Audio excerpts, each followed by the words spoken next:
Good afternoon, everybody. My name is Donna Feazell, and I'm your host of Donna's Edge television, radio talk show, and podcast talk show. Thank you so much for watching every day, Monday through Friday, beginning at 2 p.m., and that's on the Eastern time zone as I get to ride home with you in the afternoon.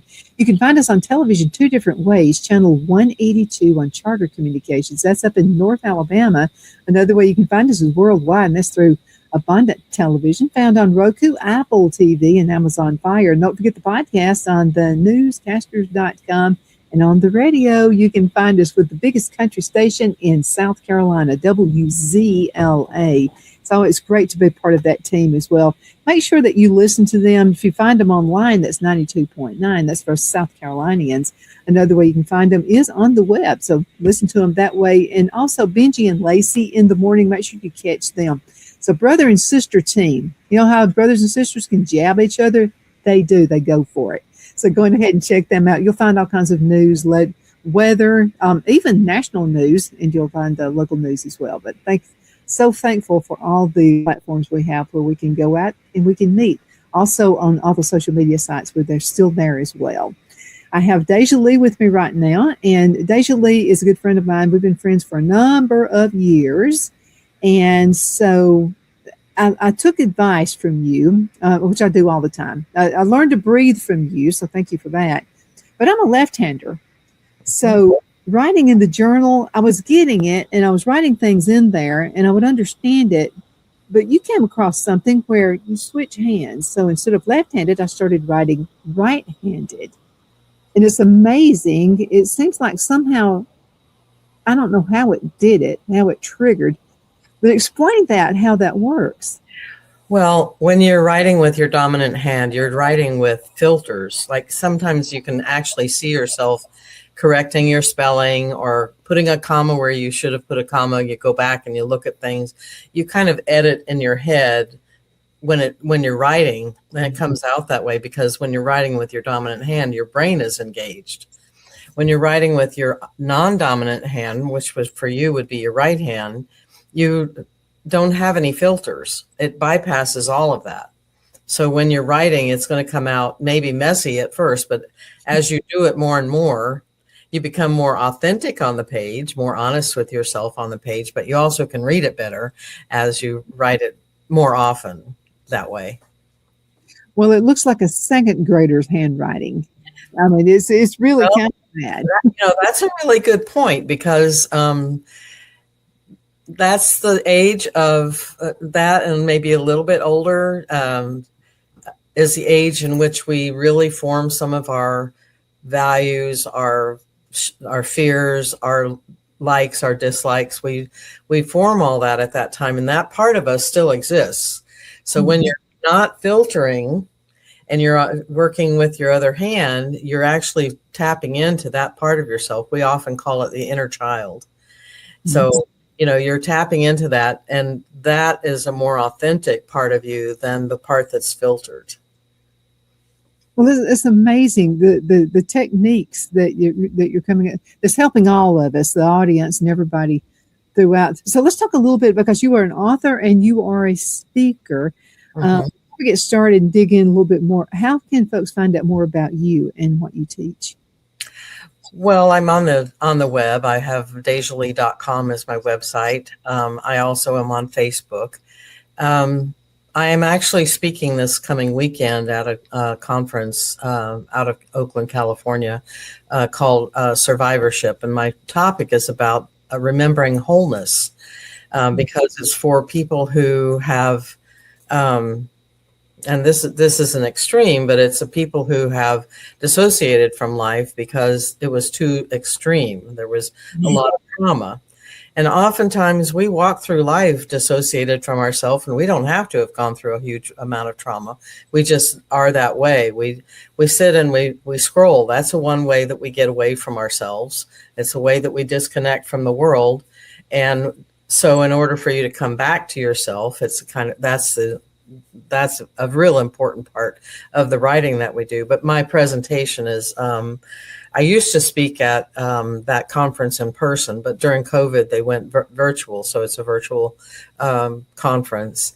And then in my local area, for the first time since I've lived here 27 years, and I haven't ever done it before, but I'm putting on a 2-hour workshop about transformational writing and in the journal realm, and introducing them to different aspects of personal writing, professional and personal, but mostly transformational. It's called trauma-informed writing. And basically, we walk through life, we don't even know we've been wounded. So this kind of writing allows you to be honest on the page in a safe place, because safety is a key. I'm getting away from where you can find me, but if this resonates with you, you can think a little bit more about looking me up and maybe contacting me, because you have a way to contact me there. But now I lost my train of thought. But you're writing for basically healing the wounds that you have and you don't even know that you have. Oftentimes we get those wounds, always we get those wounds from our childhood. And many times we're told, oh, don't bother with that. That was just such a little thing. But in the reality of it is, when you're little, everything is a big thing. Yes.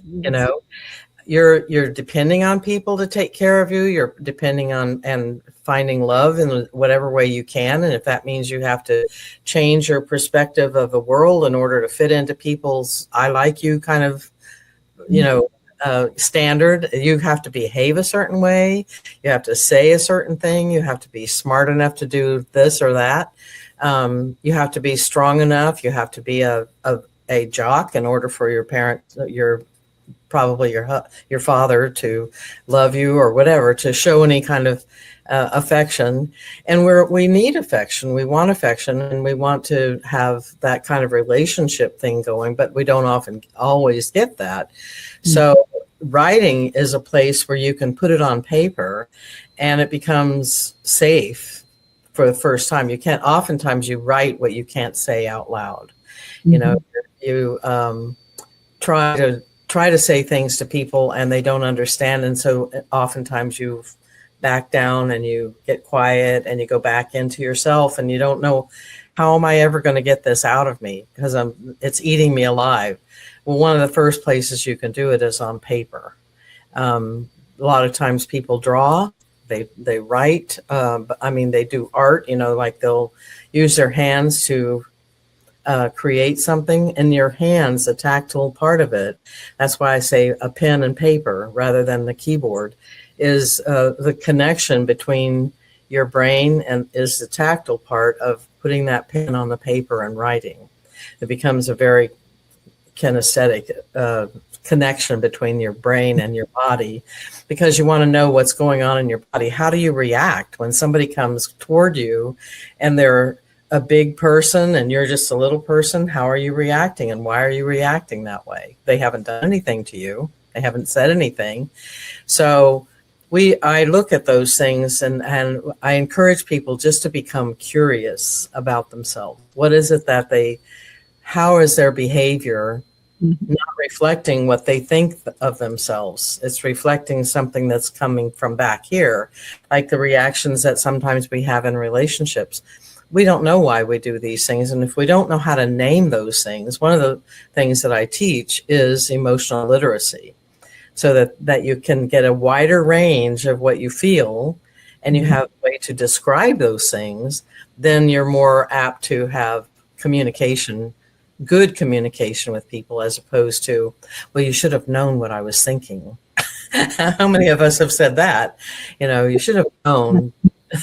But we can't expect other people to know what we're thinking, but we do expect Well, let me ask you another question, because even at 60, I'll be 67 next month. So even at 67, I think about things like something will jolt something in my head that I didn't know even bothered me.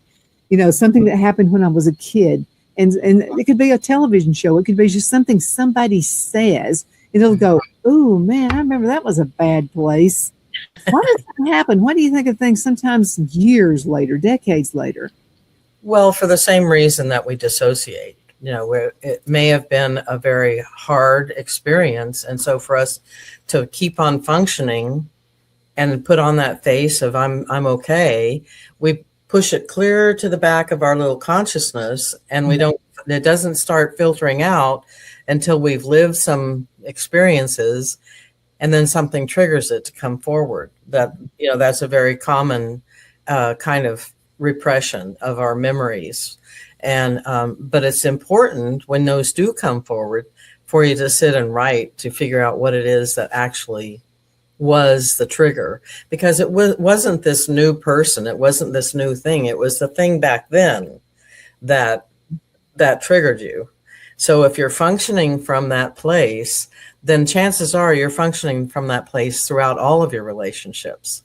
So it's good for us to get some clarity about what it was, what it is, and the difference between was and is a big space. So for me, it's like, that's not happening to me right now. So why am I afraid? Why did that reaction come up? And I go back and I look and I say, well, now, DeJoly, you're in the present moment. You're experiencing something that's related to that, but it isn't happening to you right now. So let's just take a look at that. And then I write a little bit about it, and I'm going, yeah, that's what it was. I know. Recently, I had an experience where I was when I don't know if you've. There was a video on my reels, right, of a politician saying, how dare you ask me those questions? And I was like a deer in headlights. And then rage came out. I was like, oh, how could you dare say that to that person? Because she was asking you a legitimate question, so I was all getting in myself. So I had to write it down, and I said, oh, that was my mother. She used to, oh yeah, okay, I got that. So once I was able to discern, and through writing, you get a lot of clarity, but once I was able to discern what it actually was that was triggering me, it wasn't that, she was being asked questions. It was the way she responded. Yeah. That was the trigger. Because it's arrogant, it was arrogant. It was condescending. It was all kinds of things. And when I get that kind of feeling from someone, I have that reaction, but it's less and less when I write it out. What is it that you actually responded to, DeJoly? And that has to do with being aware of and paying attention to how your body is reacting, because your body will tell you everything. Your body doesn't lie, so if you're having like tingling in your ear, or your heart's kind of pattering, like, oh, what's going on? Or you've got a stomach ache or something, pain in your shoulder, you can always trace it back to something that you've been hiding in your subconscious that you can bring forward and say, oh, that's what that is. Believe it or not, I was having some anxiety probably now a couple months ago. And I was just like, what in the world is going on? I was actually questioning whether I should call an ambulance and go to the hospital for a heart attack. And I ended up actually writing it out and saying, oh, that's what that was. And so my whole body released, my shoulders went down, my neck was tense, and then it wasn't. And my heart stopped that pattering. And I was like, oh, now I don't have to go to the hospital.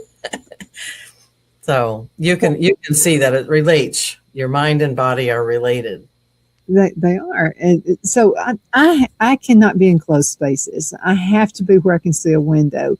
So this is why Phil said, I think that it's in the basement part of the house. It's a tri-level house. He said, but I think this needs to be your office. And I said, in a basement?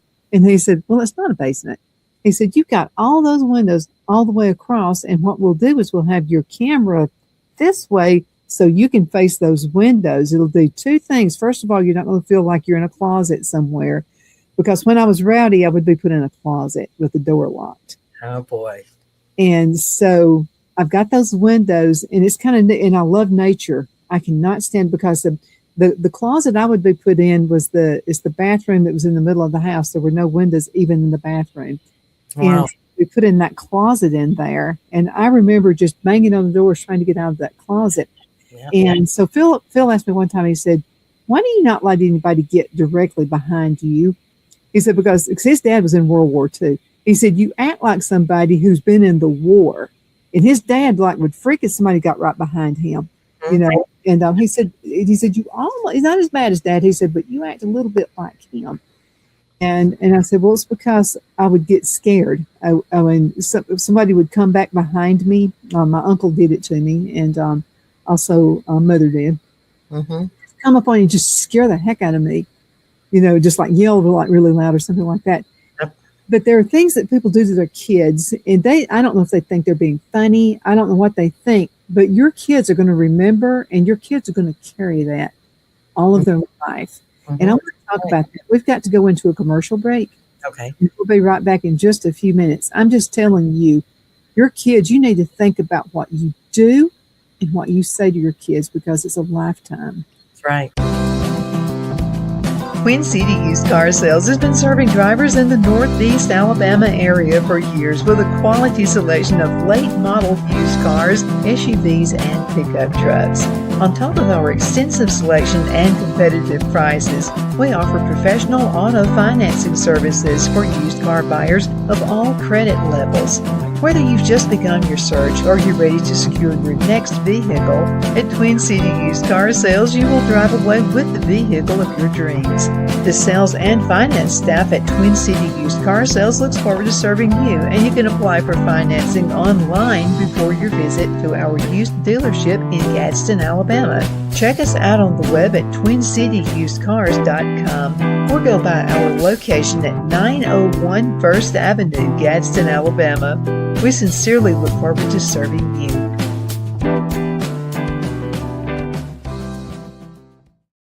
You know, finding the right home isn't just about bedrooms and square footage. It's about comfort, security, and the feeling you get the moment you walk through the door. That's why so many families across Greenwood and the Lakelands area trust Jenny Ferguson with Keller Williams. And I'll tell you from personal experience, Jenny was my realtor, and she truly cares about her clients. Jenny takes the time to listen, to understand what matters most, and to guide you every step of the way, whether you're buying your first home, upgrading, or ready to sell. Because this isn't just a transaction, it's your life. With local knowledge, personal care, and a commitment to getting it right, Jenny Ferguson makes the process simple and even enjoyable. So if you're thinking about buying or selling, now's the time to make your move. Call Jenny Ferguson with Keller Williams in Greenwood today and take the next step toward a place you'll truly love coming home to. Good afternoon, Sunshine. Medical Minute brought to you by Dr. Chuck with Lakelands Chiropractic, where an ounce of prevention is worth what? A pound of cure. So what is the Beamer? Okay, now the Beamer uses very gentle pulse to electromagnetic signals. This will stimulate healthy muscles, and it supports the temporary blood flow. Now let's talk Beamer and circulation support. Now the Beamer gently supports natural circulation in healthy muscles. Now that's what I call natural health. Thank you so much for watching your Medical Minute, brought to you by Dr. Chuck. You know who he's with. He's with Lakelands Chiropractic, where an ounce of prevention is worth what? A pound of cure. I hope you have a super duper awesome rest of the afternoon. You take care. Lowe's knows that the projects you build in spring are the ones you can't wait to share. It's why we make sure you have our best deals with My Lowe's Rewards, and that you get help from people who've been there, done that. Try this. This spring, we'll help you build something rewarding. Hey, Stan. What's up? I made you something. Oh, thank you. And I got something for you. Wow. You grew these? Of course. Lowe's knows how to help you spring. Okay, we are back. My name is Donna, and I'm your host of Donna's Edge television, radio, and podcast talk show. So blessed to get all these different avenues to be able to talk with you and get word out. I've got DeJoly with me, and DeJoly is one of those, she'll tell me like it is. And you've got to have a friend like that. I mean, you must, even when it hurts. And so, because sometimes I have to be set straight, I just have to. And the breathing techniques, the writing with my right hand instead of my left hand when I'm journaling, all of those things are going to help you out. So I want you to really listen to DeJoly as she talks to you about transforming your life. Go at it, DeJoly. All right. Well, the point is that when you write, you're able to come to that clarity, which brings the aha moments. I do a lot of free half-hour workshops, usually on Tuesday or Saturday, depending. And people are amazed that they can get something out of a half hour. But it's not like you have to write for days and days and days and go deep and all of that. You can heal without even telling the situation that you're healing from. It's a way. I use writing prompts. I ask questions that you can or you can't answer. You can share whatever you write. If you don't want to share, you don't have to. So my workshops are free, and they're if you go to my Facebook page, I always announce them there. I always come back in and I say it's coming up in 2 hours. Come on in, that kind of thing. I give a Zoom link so that if you're looking at whether or not you can, have a improve, whether it's with yourself or others. I like to say yourself or others because we often don't have any better relationship with ourselves than we have with anybody else. So if we have a poor relationship with our friends or our acquaintances, we probably have the very same disconnected, harsh relationship with ourselves. Mm-hmm. And so you can also gain, when I say that transformation is about becoming more compassionate and kind toward ourselves. Because oftentimes we think, well, if we get what we want, if we get all the stuff we want, we're going to be happy. But really, getting all the stuff is not the test of whether you're going to be happy. It's about whether you can receive in a way that's kind and compassionate toward yourself. And so, and give, of course, but giving in a way that's not transactional. It's relational. In other words, you are in relationship with something, whether it's your relationship with your inner child, with your adult self, or with other people. You're still in relationship. That's why we're here. We're in a community, worldwide community. And so when we write with the intention. And there is intention in the writings that we do that I take great effort to be intentional with the questions that I ask so that they're open-ended where people can actually ask themselves, now, what do I really think about that? Why do I think that way? Just always be curious. So the transformation comes through writing and becoming clear about what it is that you're thinking and feeling at the time, being aware of your body reactions, being aware of the emotional triggers, because you can get them one right after another. If something happens and all of a sudden you're in that space, I want to say something related to your experience with the closet. That creates PTSD, post-traumatic stress. And I don't want to say disorder because it's a good response. It's a normal response to be stressed about being locked in a closet. And so it's not a bad thing. It's just what is. So when you can write about it and allow yourself to do some, I also do a workshop on forgiveness. It's a letter to yourself, a letter to others that you feel like you want to forgive, and so on, because forgiveness is about ourselves, not about the actual forgiveness of this. Oh, it's okay that you did that. No, it's not okay that you did that, but it's okay that you had that reaction. I can see that. Mm-hmm.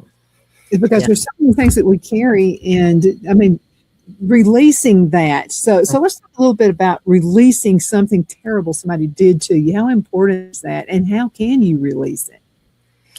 Well, I can say that I had an extremely traumatic childhood.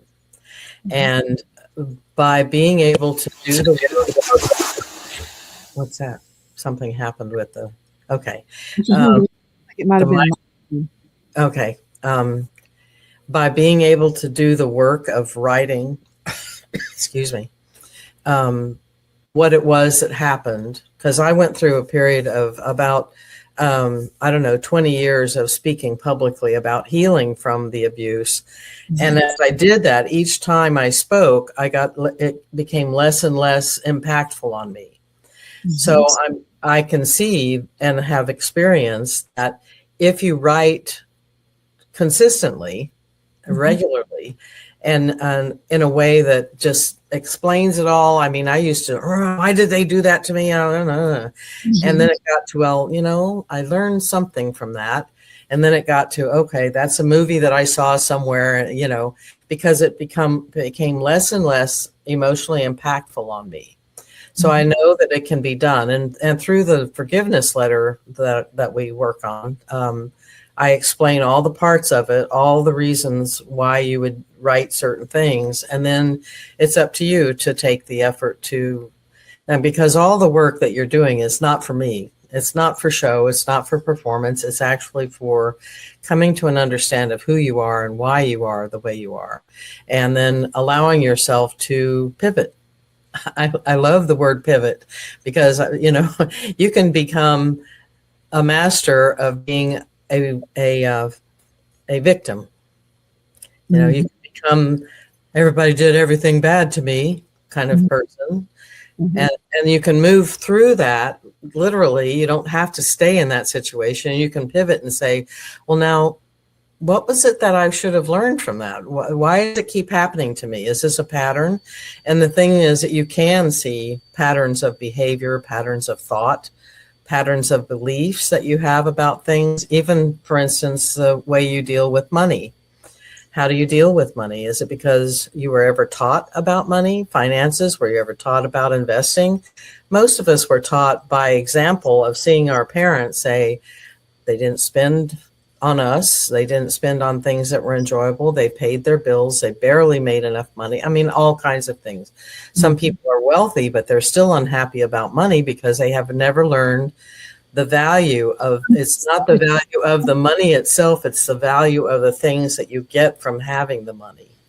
So we have this, only bad people get rich and all that stuff kind of, you've got to work hard to get money, that kind of thing. So we have all these beliefs that don't have to be there if we can write about it and allow them to fade away by reframing. We do a lot of reframing in the writing process of, now what does that mean? Why do you want to keep that belief, or do you want to, how is it holding you back? How is it affecting your relationships by having that belief?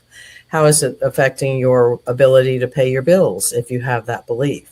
How is it affecting your happiness in your work if you have that belief?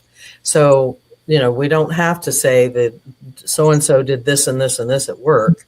You can say, it's not about that stuff. It's about the feeling that you got. One of the things that Maya Angelou said, and I love it, is that people will never remember what exactly you said, but they'll remember how you made them feel. And so it's very true. So we remember those things, and it's stored in our body. Our bodies are very wise, and they'll tell us, and they'll shake it out of us if we're not careful.